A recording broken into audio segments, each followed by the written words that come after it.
The Las Vegas Raiders have their best linebacking core since their last Super Bowl year of 2002. Don't come at me, it's the truth. Coming up now is the next edition of Silver and Black Today, a Believe podcast, coming at you right now, Raider Nation. Welcome back to Silver and Black Today, a Las Vegas Raiders podcast heard exclusively on the Believe Network. Hey, everybody. It is your host, Scott Branson. Thanks for being back with me. Hope you had a great weekend. Are you ready? Oh, yes. 2 days, and the rookies will be in camp in Henderson for the Las Vegas Raiders with the veterans 5 days later on the 28th. That's right. The Raiders getting set for training camp. Football season is here, Raider Nation. I know you're really excited about this team, and you should be. And today I'm going to make the case. That's right. Court is in session, and the Honorable Scott Branson is here to tell you why the linebacking core of the Las Vegas Raiders under Rob Leonard in the year 2026 is the best group they've had since the last time they were in the Super Bowl, 2002. Hey, everybody, welcome back, and listen up. Do me a favor, make sure you subscribe to the podcast wherever you get your audio, watching us on YouTube or wherever else you're watching us. Hit that subscribe button, that thumbs up, and don't forget to hit the notifications bell so you know every time we have a new video. All right, folks, great you're back with us, and we got to get into this because I'm telling you, if you look at the situation with the Las Vegas Raiders defense, so much going on with this team. Everybody gets the sense, finally, the franchise on the right track. And we talked about wide receivers last week. The week before, we talked about the quarterback situation with Kirk Cousins and Fernando Mendoza. Today, I want to talk about something I wrote a couple weeks ago up on sportsnot.com, and that was that this linebacking core for the Raiders, especially the addition of Nakobe Dean and Quay Walker, make up the best linebacking core this Raiders franchise has had since the last time they had a taste of glory, winning the AFC Championship back in 2002 before the disastrous Super Bowl down in San Diego. But I want to make this case today, and we're going to make the case. I'm going to give you my verdict. I'm also going to give you the counterargument because I am transparent. Am I right all the time? Of course I'm not. You guys always tell me when I'm wrong, or at least when you think I'm wrong, and the discussion moves on. Make sure you comment below, whether you're listening to audio or video, and I love having discussions with you. But let's get into this right away here on this Tuesday, and that is Nakobe Dean, Quay Walker come into this franchise as free agents. It's the best since we heard the names Bill Romanowski, Eric Barton, and Napoleon Harris. This is the top linebacking core the Raiders have seen, and I'll give you the reasons why. Whether you agree or not after, let me make the case. If you're watching this or listening to this and you only saw a short video on TikTok or Instagram, by the way, make sure you follow Silver and Black Today on all the social channels. We're doing a lot of short videos as well, YouTube Shorts, Instagram, and TikTok. But give me the chance to make the case here, and I think you'll see that yes, it is indeed the best linebacking room that they've had since 2002. But let's put into perspective where this Raiders franchise is coming since that year, 2002. And there's no way to put lipstick on the pig. The Raiders linebacking core has been a mess for a long time. Let's think about what they're leaving behind. After 2024, Robert Spillane, great player. Raider Nation really loved the guy because of his lunch pail attitude. And not only that, but he set a franchise record for 158 tackles in the 2024 season. Again, a franchise record. But guess what? The front office decided, well, they didn't need him. Pete Carroll, all those guys, that disaster, decided didn't need him. Now, I know John Spytek was part of that, but we'll get into that in a second. But Robert Spillane goes. That was 2024. Then last year, 2025, look at this room. Jermaine Pratt, Eldon Roberts, Devin White, all veterans, all vets on the back end of their careers. And we know how that worked out. It did not work out. If you watch the Raiders last year, this group, this defense was atrocious. In fact, Devin White was somebody who was a big name at one time, but again, back end of the career. They were the bottom third of the rankings in the NFL last year. Okay? This group was in the bottom third. No linebacker who took 200 plus snaps for this defense last year is even on the roster anymore. They're all gone with good reason. It just didn't work out. And to me, that's a big deal. John Spytek going into the offseason, we were all focused on the draft, as you should be. We knew Fernando Mendoza, the future of this franchise, would be that pick at number 1, and he is. Still think he's going to sit most of the season. We'll see. But nonetheless, John Spytek had his priorities. But one of the priorities was to shore up that porous defense. Last year, had trouble getting to the quarterback. The front seven had no support in the second half. Second half of the defense, meaning the linebackers weren't there. Then we know how they struggled at defensive back. A lot of that was due to the fact that the linebackers could not get their job done.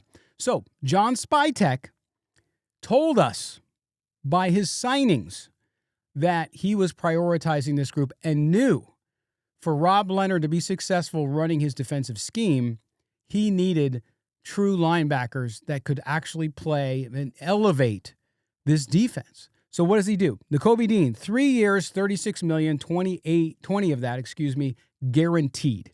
So that is a big commitment. 3 years, $36 million. Then Quay Walker over from Green Bay, 3 years, $40.5 million, 28 of that guaranteed. So a total of $76 million invested in these two players, $48 million of that guaranteed. That tells you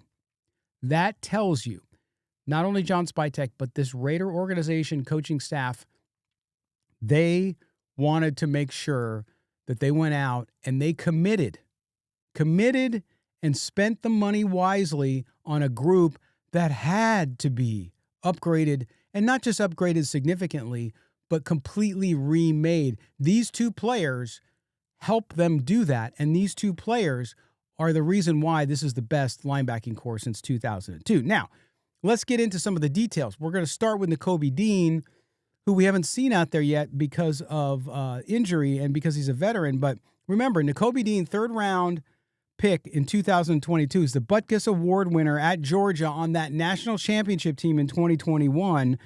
And the thing I love about this signing with Nakobe Dean, he is a true signal caller. He is the mic. He wore the green dot in the Super Bowl when the Eagles were there. This is a guy who knows how to lead, knows how to make calls, and make adjustments on the defense. This is your quarterback of the defense. So while everybody's focused on the quarterback on the offense, John Spytek realized he needed a true mic.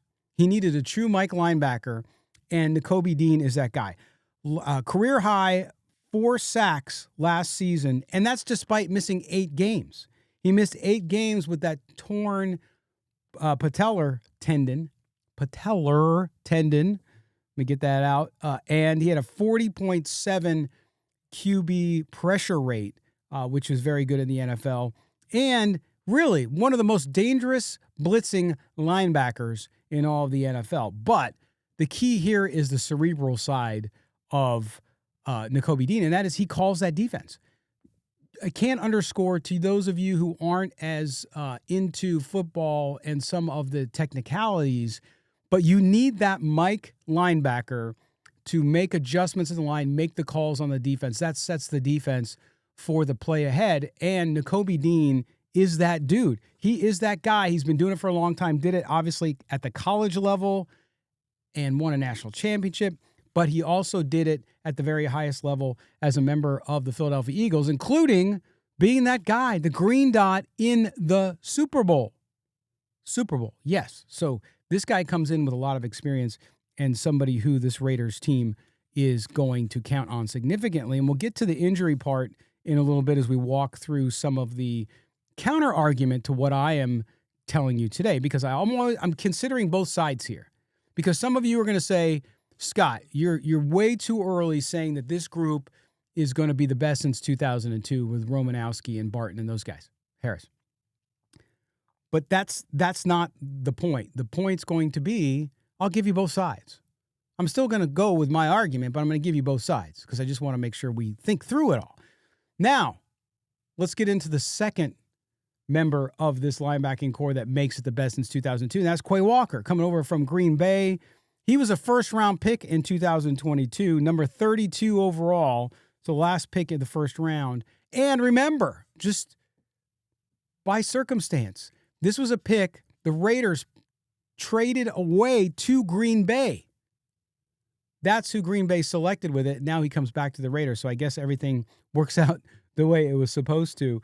But he led the Packers in tackles for 4 straight seasons, over 100 tackles in each of his first 4 NFL seasons.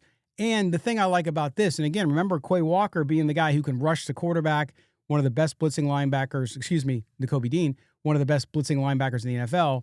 Walker, on the other hand, is a side-to-side runner. He can cover side to side. This is a guy, if you remember back, and we'll talk about Cory Littleton in a minute, that was one of the reasons John Gruden signed Cory Littleton, is in today's NFL, you need a linebacker who's going to be able to drop back into coverage and do so well. And this is what Quay Walker does. So between Dean and Walker, you have 2 very high draft picks, 2 guys who won at the very highest level of college football, and they've proven that they belong and perform in the top percentages of the NFL as linebackers. So that is just fact. We have the record. We have the numbers. This isn't a draft pick coming out and you're saying, hey, this guy could be good in the NFL. These guys are good and have been good in the NFL. And now they wear the silver and black.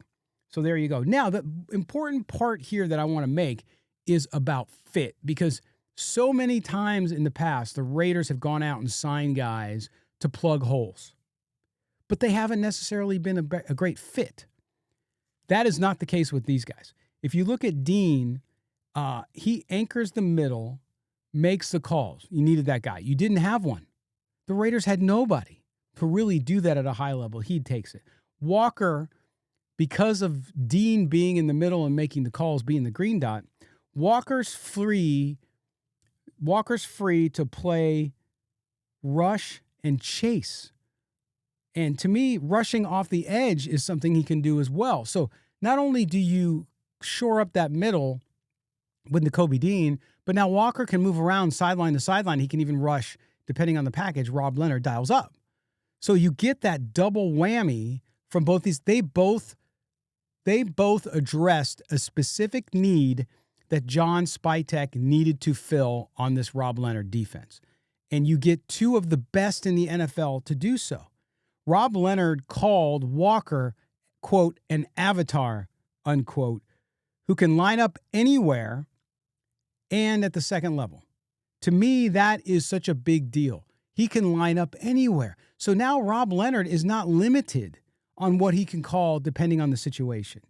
That is huge. In fact, you look outside. Don't just take my word for it. Other pundits, other analysts, including ESPN's Ben Solak, called this group, Walker and Dean, just the signing of those 2 guys, called the group, including what's left on the roster, the second best, most improved unit in the NFL. The second most improved unit in the entire league is the Raiders linebacking core. That's coming from Ben Solak at ESPN. And that only trails Arizona's running back situation. Of course, you know they take Jeremiah Love out of Notre Dame and others. So to me, this again proves that John Spytek and this organization have a true plan and they are executing against it. And not only that, they had the money. This is why the salary cap and being smart with that money last year and coming into this season was so big for this franchise. The Raiders were able to go get these 2 guys. They had the money to do it, and they committed long-term to them. This is not a rent-a-vet situation. This is not a Devin White and Eldon Roberts situation. These are two guys that they want around to build this team into a championship core.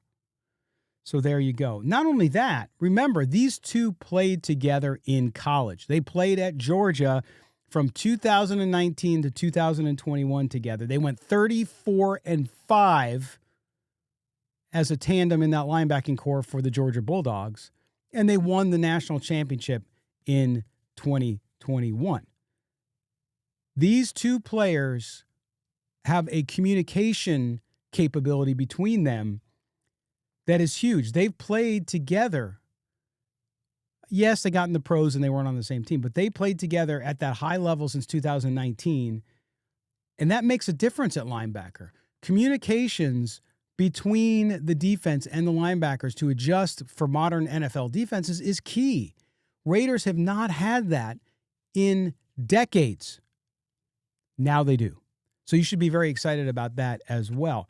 You look at not only that, but not only are these two players coming from the Packers, the Eagles, two teams that have done well over the years, but they wanted to play together. They wanted to find a place where they could both go.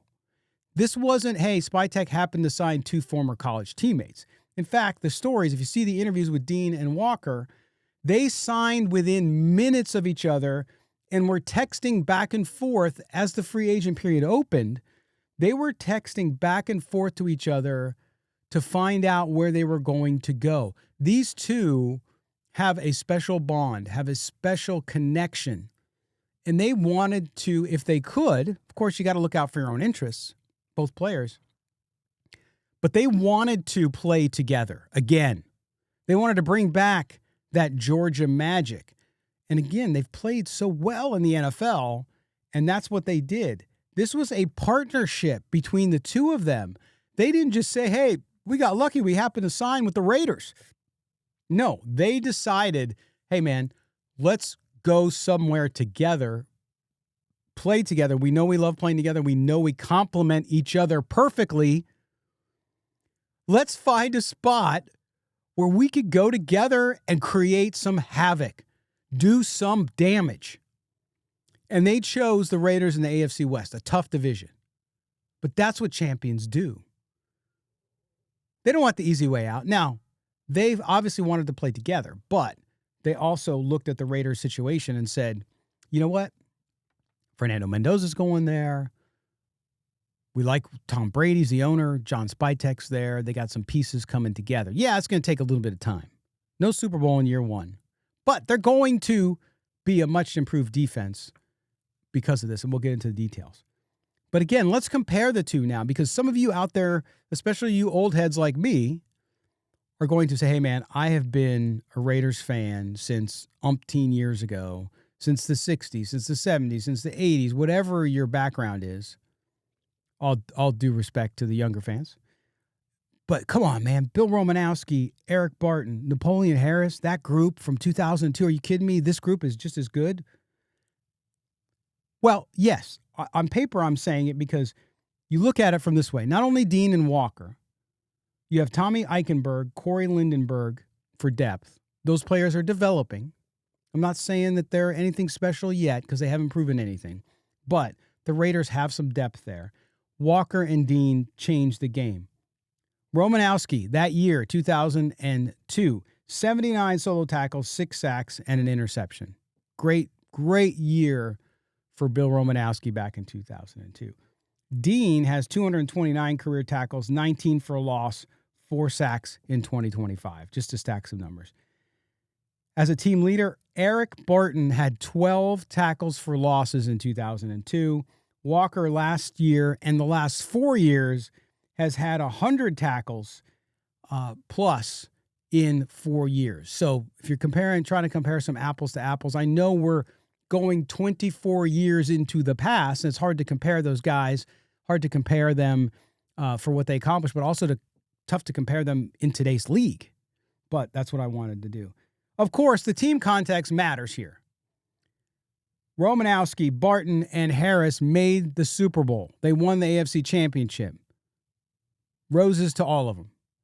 This team hasn't done anything. So I'm telling you, Quay Walker, Nakobe Dean, and the rest are the best unit since 2002, but they haven't played a game yet. So I get that for those of you who might be a little bit unconvinced or not convinced, I should say, about that.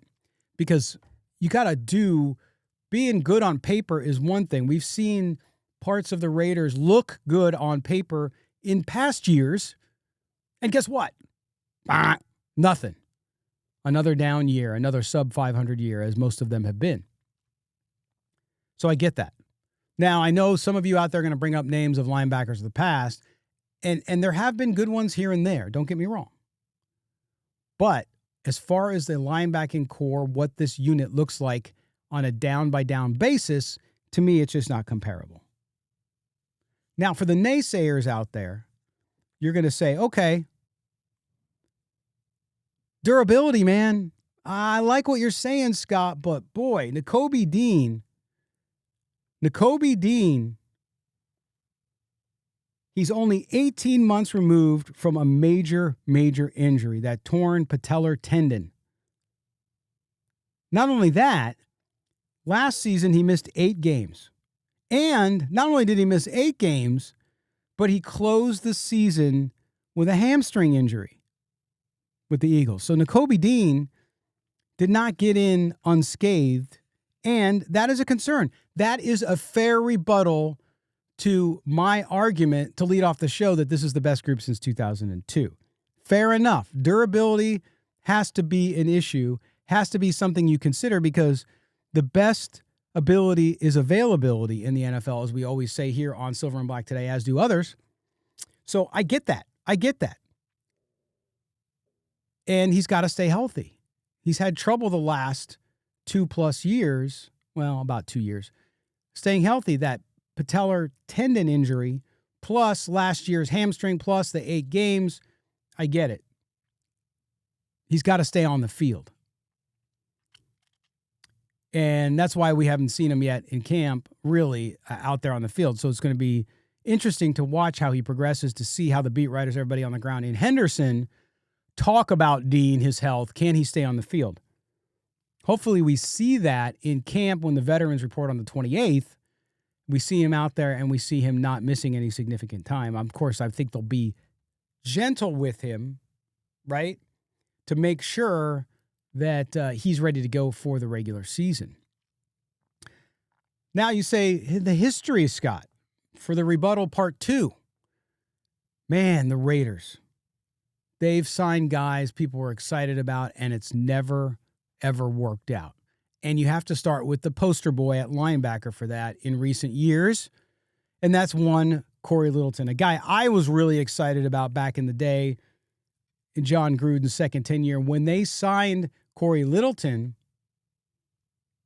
I think everybody was excited, right? Everybody's like, okay, this is a guy. This is what he did with the Rams. He was one of the best in the NFL. 3 years, $35 million. About the same kind of money you're giving these guys now. He was going to be the guy that saved the position for the Raiders. This was the messiah figure for the Raiders linebacking core at the time. And what happened? It turned out to be one of the worst signings of the second John Gruden era. Now, that makes some of you out there very, very nervous. I get it. If I'm a fan, it makes me nervous too, because the last time you got really excited about a linebacker, it was Cory Littleton. And we know what happened there. And so I get it. There's some tentative. Everybody out there, at least all of you that communicate here with me at Silver and Black Today, call into the show, post to me online, post to the show online. You're very excited, but you're also cautiously optimistic. You have been left at the altar, so to speak, so many times over the last 2 decades that you're like, yeah, I'm excited, but look what happened last time.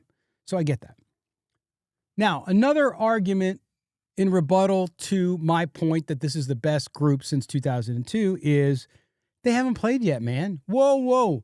Hey, Go Branson, before you start comparing these guys to that group of great Raiders who brought us to the Super Bowl, including the madman Bill Romanowski, they haven't played together.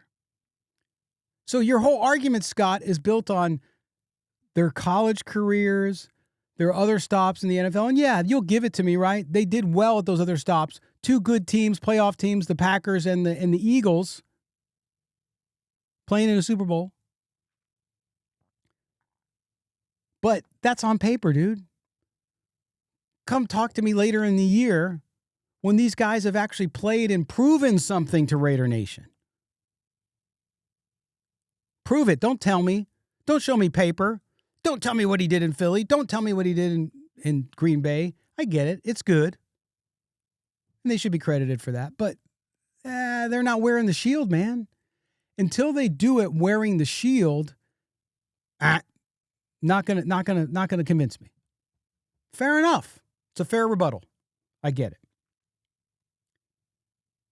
And then back to the Cory Littleton situation, because that rebuttal to me is a fair one, but I want you to consider this if you think about it. That was one player asked to come in and be a savior. He was in a scheme that misused him. He didn't fit. That's why I brought up earlier in my argument to start the show that fit is so vital. So is the talent of the player. So is the contract situation. All of that. We know that. But fit is so big. I don't care what sport you're talking about. I don't care if it's baseball. I don't care if it's basketball. I don't care if it's soccer for you FIFA heads who just got through your things. So now we can go back to not caring about soccer in the United States. It's a great game. Don't get me wrong. I don't watch it, but it's a great game. But Littleton was in a scheme that didn't know how to use him, and he was a bad fit. This is very different for those of you with the rebuttal side of things here. Very different. This isn't Cory Littleton coming in being asked to be Superman. This is two complementary players coming in together that want to play together, that have played together at a very high success rate, that know each other, that communicate well with each other. It's a proven fact. And the Raiders and John Spytek, to their credit, are not overpaying for them. They paid market value for these guys, and they committed long-term to them with guaranteed money and 3-year deals. So, to me, that answers the question to some of your rebuttal, right? Whether or not you chose or choose to accept that or agree with me, that is completely up to you.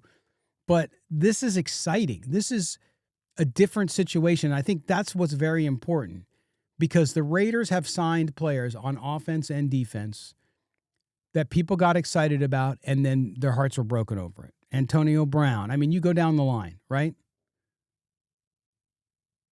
Devontae Adams on offense. On defense, we've seen it as well. So that's true, but the fit, the scheme, and why it matters is the most important thing. And why my argument here wins is because Spytek has been masterful, I believe, with this roster construction, with using the resources, i.e. money, capital, that he has. And look, you guys know me. I am not a rah-rah Raider first guy where I'm always going to just tell you what you want to hear. I don't do it. We've never done that here on the show. It's why some of you come on and don't like the show. You want the silver and black colored glasses all the time. Every year, Super Bowl is going to win. Everybody's the best ever. And that's fine. There's some fans like that. I don't begrudge them. This isn't the show for them, because we give it to you objectively. We give it to you straight down the middle. And we tell you what we think. But Spytek has been masterful with this. You have to give him credit. Now the team has to get it done on the field, and it's going to be difficult. It's going to be difficult in this situation because that Raiders schedule is brutal. It really is, especially at the top.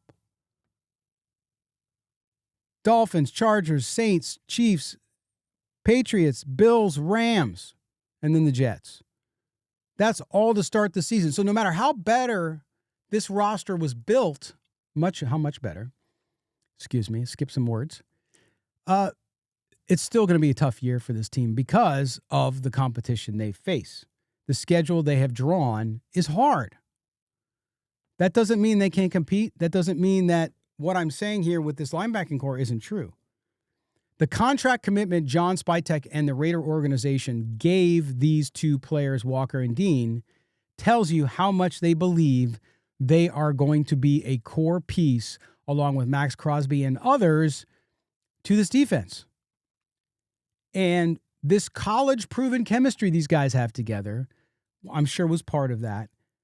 And it proves why my point that this is the best linebacking duo since Romanowski, Barton, and Harris holds true. I think it holds water. And I think I'll be right. We'll take receipts and we'll look at it later. But that's why I believe it. And here's the tell.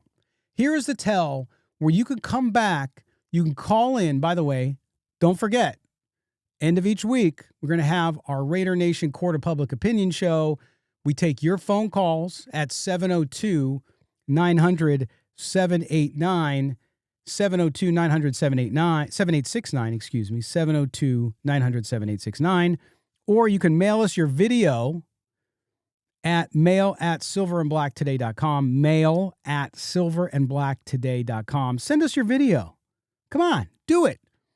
Tarek sent one last week. I want to see more video. I want to see more of you. And yes, we're going to do live shows throughout the season too, where I'll bring you on for live chats on video as well when we do that. So that'll be fun. You can also comment to me. I pulled some posts from x.com last week as well. So make sure you take part of the show. I want to every week.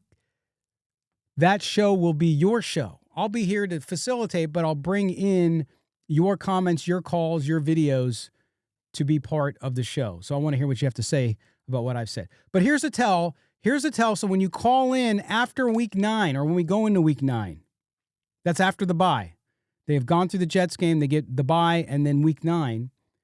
Dean and Walker, if they're on the field for 80% of snaps together, defensive snaps together, then my point today is proven right.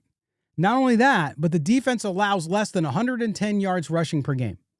To me, those are the two tells that I was correct, that I foresaw that this group could be very special.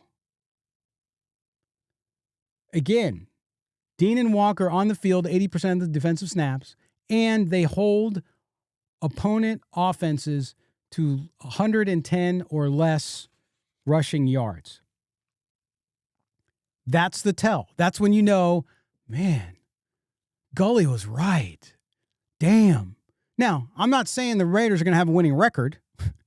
I'm not going to say the Raiders by week 9 are looking like maybe a possible wild card team. I'm not saying that. I'm saying look at those two stats. If you look at 80% of the snaps played together on defense, plus 110 or less rushing yards per game,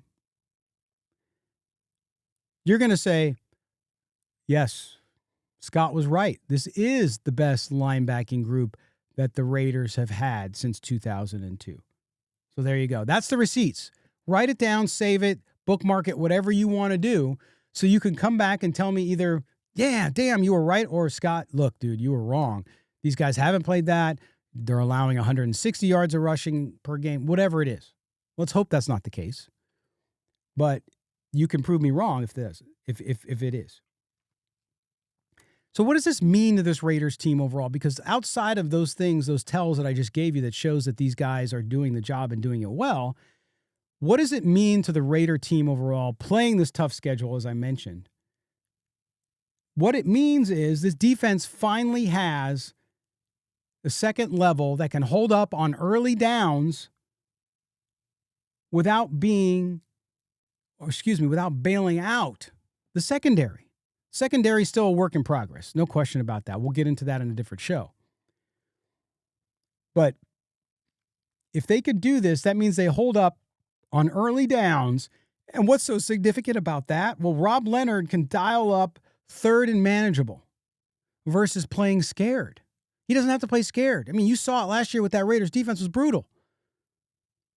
So to me, this frees up Rob Leonard to do what he needs to do. And this is about game management, situations, and complementary football, which we'll talk about in a second. But Rob Leonard can dial up those third and manageable plays instead of playing scared, worried about the defensive backfield. He now has that second level, in addition to the front seven, including Max Crosby, who can do some damage up there. Not only that, but as I said, and I've repeated many times over the course of the show, they have a legit Mike linebacker who calls the defense pre-snap, right? Takes the pressure off the entire front seven, including Max Crosby. That means fewer explosive plays allowed. It just does. So when you take that pressure off, that's going to free up that front seven. And this is why, with including the Knicks trade to Baltimore, Max Crosby could have arguably his most monstrous year ever if this linebacking core does what I think it can. Because now you take the pressure off up there, and he's going to wheel and deal and punish quarterbacks. And he needs to. In the AFC West, if the Raiders are going to have a 7-8 win season, God forbid a 9-win season, they're going to have to do damage against Mahomes, Knicks, Herbert, and then the rest of the schedule, playing New England, playing Buffalo, right? So those are the things that it frees up. That's what it means to the team. That's why it matters so much going through that stretch. I mean, think about it. You play, I'm looking at the schedule for those of you watching, got the schedule up here. Week 4, Kansas City, Mahomes, if he's healthy and he's playing, which I assume he will be. Week 5 against New England, Drake May, good young quarterback, playing really well. Then Josh Allen, then the Rams. If Max Crosby is freed up and that linebacking core takes that pressure off the front seven and allows them to do more damage, then you're going to have an opportunity. Turnovers will go up, you name it.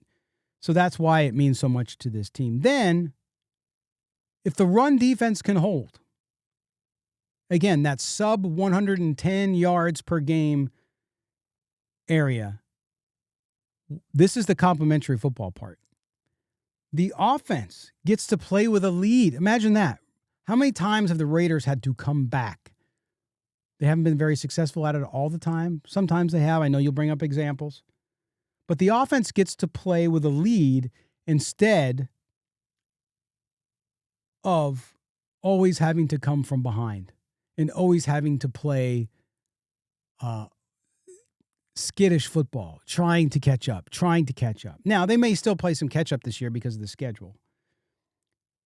But that is what this does. That defense, and if it hits those two tells, 80% Dean and Walker on the field plus 110 or less yards per rushing per game, that gives the offense a much better opportunity. And concerns like the wide receivers and all that move down the list a little bit because the defense is keeping this team in a manageable game situation where they can hold leads. The Raiders have not been able to hold leads as much over the years. It changes the dynamic for Cousins and Mendoza as well. If Mendoza, for example, doesn't play until after that bye week, let's say the Raiders play really well, but can't chalk up the wins due to the schedule, and they're out of it, and they decide to move to Mendoza at some point. That takes a lot of pressure off him. That defense will help that young quarterback. It also helps Kirk Cousins, the veteran. Again, the offense doesn't have to play from behind with a monumental task every game of having to win the game for the team because the defense can't hold water. So that's it. That's the argument. And I got to be honest, I am extremely excited, just jacked up about what's happening with this defense and with that linebacking core.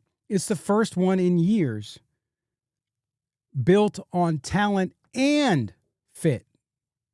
Again, talent and fit. That's a big deal. It's not just about plugging holes anymore. This is a real roadmap to building a defense for Rob Leonard. Now, we got to see how Rob Leonard does, too. I have every belief that he's going to do really well as the defensive coordinator. These are two players who wanted to play together. And they've done it in the past, and they've done it at a very, very, very high clip. They've been good together. They know they've been good together. They're coming in with a mindset that you can't create. You can't just create that in the locker room. It can develop over time. If these two players didn't know each other and they came in with their talents, yeah, over time they get to know it. But it's a big deal, Raider Nation, that this team has these two guys who already know each other so well, like the back of their hand. So that's why, to me, that they are going to be a monster group. Again, they have to stay healthy.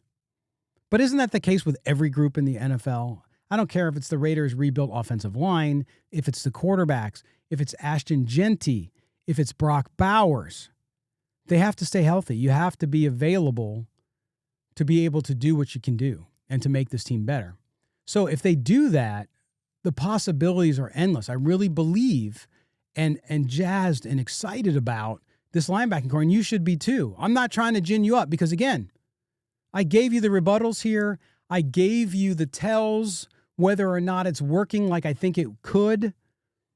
And so we'll see. But all I know is camp starts in 2 days for the rookies, 8 days for the vets, and we're going to see pretty quickly. Now, we won't see in the preseason per se. We'll hear a lot out of practice. And yes, training camp, at first, yeah, you don't get a lot of sense for it. You get a lot of hype. And I don't mean fake hype. Some of you think reporters do fake hype. They don't. They're just reporting what they see. But I'm really going to be following closely what is said and observed by the people that I read and trust about this group, about Quay Walker, about Nakobe Dean, how this unit is playing together, especially those joint practices. Those joint practices will be big. I'll be writing about it as well. You know, you can go to silverandblacktoday.com and see the latest Raider stories written by myself, Brevin Honda, and others about this Raiders team. It's powered by Sportsnaut. So if you want the written content from Silver and Black Today, you can go there as well. Last week, I wrote about the wide receiver room. This week, we'll see what pops up. Start at camp. We'll start recovering camp. So make sure you check out silverandblacktoday.com or Sportsnaut. Silver and Black Today is sponsored by and powered by Sportsnaut on the written side. So make sure you check that out as well. So there you have it. What do you think?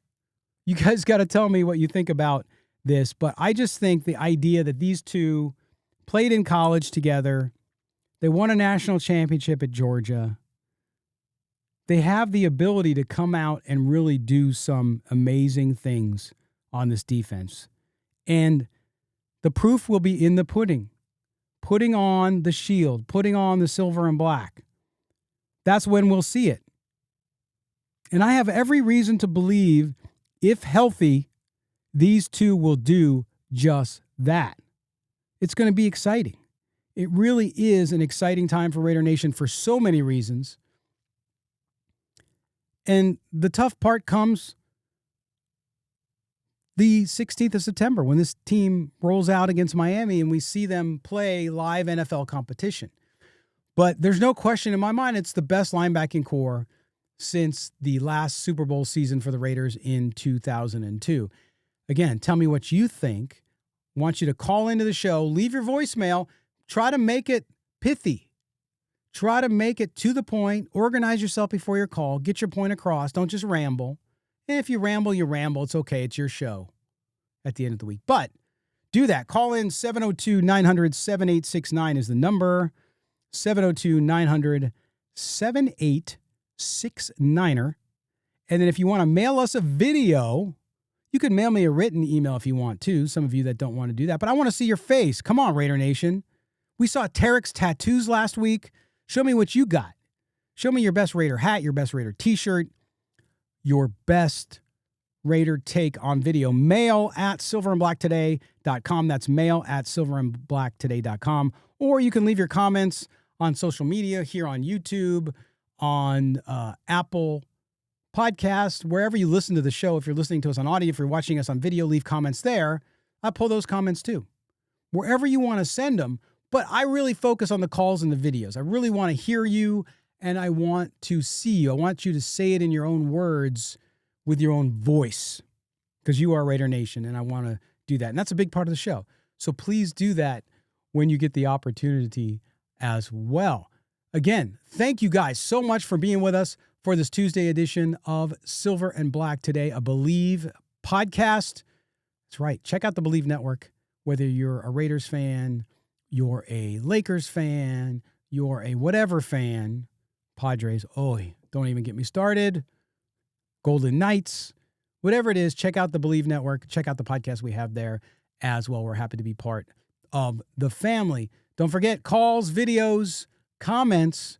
We'll get them on the show at the end of the week. Don't forget to subscribe to the podcast wherever you get your audio. Turn on those auto downloads. That way you get a new podcast every time it's released without having to lift a finger. It's just there for you for that morning commute, for that workout, for that walk with the dog, whatever it may be. We appreciate it. If you're watching this on video, don't forget to subscribe, hit that thumbs up.